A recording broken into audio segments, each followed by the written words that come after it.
Over the past couple weeks, Epic has become notorious for making last-minute game-changing updates, and not everyone is a fan.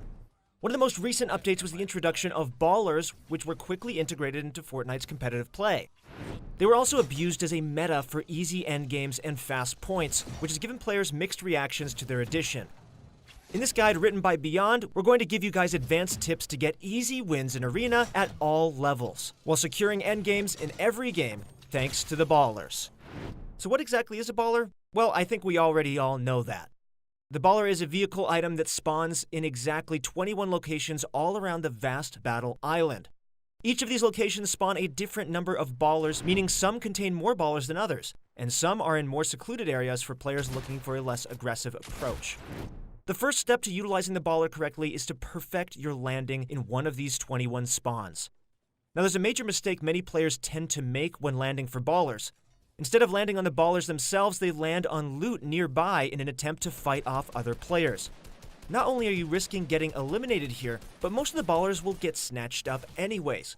Now you're left out in the open with no materials and limited weapons at your disposal. Therefore, the best strategy for attaining a Baller in the early game is to drop directly onto the Baller and grab it before anyone else does. One of the best areas when landing for Ballers is the mountain next to Lonely Lodge and Frosty Flights. That's because there's a high concentration of Baller spawns here, meaning you have a higher chance of getting one before they're all taken. Once you've obtained a Baller, you have increased speed and agility. The best way to use Ballers for looting is by traveling all around the map in the early game, finding isolated locations where you can loot without having to worry about your Baller being stolen or destroyed. Now, in order to find good locations to loot, look at your minimap at the top right of your screen. Check for unnamed locations with houses or buildings. These areas will be your best bet at uncontested loot.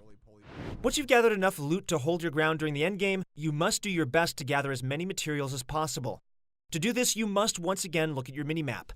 This time, search for areas that are highly concentrated with trees. For brick and metal, you must utilize the Baller's ability to fly, gaining height. From this height, you will be able to scan the area around you, spotting stones, cars, and trucks to farm brick and metal from. By now, you should have your preferred loadout and sufficient materials for a full endgame. You're one step closer to that victory royale. But first, find secluded areas that are within the circle where you can set up a Baller camp zone.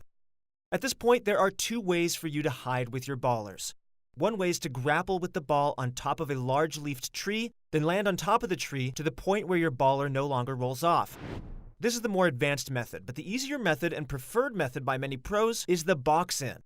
To do this correctly, you must exit your ball once you've found a good spot to box in, and then build a 1x1 around the ball and yourself.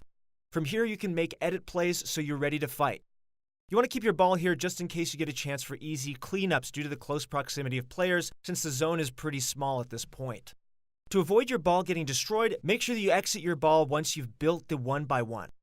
This will allow you to spam build in the case of being pushed or sprayed from other players.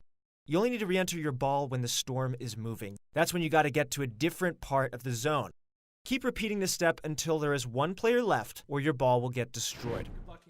At this stage of the game, there should be few to only one player remaining, so the best thing to do at this point is to use the grappler on your ball to secure high ground.